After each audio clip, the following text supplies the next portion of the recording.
after landing in Tokyo earlier this morning on stop 2 of his historic trip to Asia. So far on this swing, the president has brokered a major peace agreement and inked trade deals, all ahead of a meeting with Chinese President Xi Jinping later this week. Joining us now is the host of My View, Laura Trump. Hi, Laura. Good morning. It is great to see you. So President Trump is in Japan. He is overseas. But what does this trip, in your opinion, mean for all of us back here at home?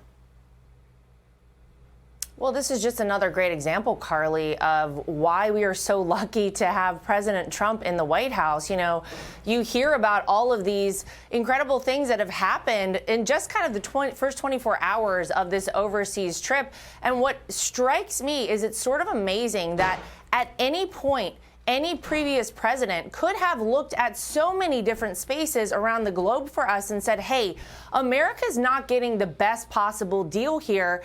And yet none of them did. So here you have President Trump overseas already scoring big wins for the United States. And so whether we're talking about trade, whether we're talking about securing our borders, building up our military, or bringing peace around the world, this president is doing it. And then, of course, we heard that he could be meeting with Kim Jong-un. You know, this is it would be a third meeting. This would be a possibility to denuclearize the Korean Peninsula. Donald Trump, of course, we remember walking over the DMZ during his first term in office. It was historic. It was incredible. We're just so lucky, I think, as a country and really as a world to have President Trump in the role he is right now. Obviously, you see all the positive that has already come out of this trip. And you just saw on your screen a video from moments ago of the two of them meeting. This obviously is old video of Trump and Kim Jong-un, but you just saw a video of the Japanese emperor and President Trump meeting. That's pretty cool stuff. This should be the focus, right? This should be everybody's focus. Yeah. See what happens in Asia, what happens going forward for our country. Yet our media is consumed with renovations, specifically of the East Wing. Washington Post editorial board, though, praising President Trump's East Wing makeover, writing the following, quote, privately, many alumni of the Biden and Obama White Houses acknowledge the long overdue need for an event space like what Trump is creating. Trump says the ballroom at the center of his 90,000 square foot addition will accommodate 999 guests.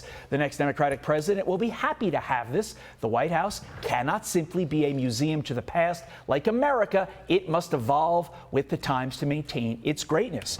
Lara, what do you think of the Washington Post complimenting the president's decision to do a renovation? Todd, I might have to reread that to ensure I read it correctly. That's amazing.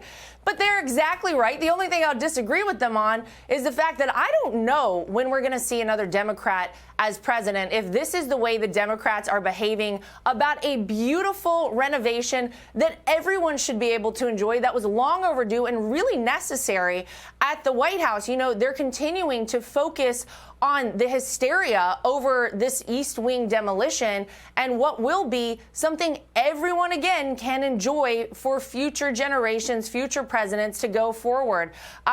When they lost in such a historic way in 2024, the Democrats, and they're kind of, you know, sliding in the wrong direction. It seems like every month their approval rating continues to slide lower and lower with the American people. I would caution them that maybe this is not where they want to focus. But I am happy to see that we have the Washington Post actually making a little bit of sense here. I'll tell you what, there is no better person to do a ballroom build out at the White House than President Donald Trump. If you've been to the White House at Mar-a-Lago, if you've been to the ballroom at Mar-a-Lago, if you've been to any of the Trump ballrooms across the country or across the world, you will know this is a person who has the eye for it. He did a great job with the Rose Garden and making that a more usable space. It will be no different here with this ballroom. So we're all going to benefit from it as a country. And what a great thing this president is doing. And the American taxpayers pay $0 for it. That's the best part. Laura, really quickly to you, got to get your reaction to this. We got about 10 seconds on the back end after I read. But Congressman Eric Swalwell wrote, don't even think about seeking the Democratic nomination for president unless you pledge to take a wrecking ball to the Trump ballroom on day one. Final thoughts to you on that.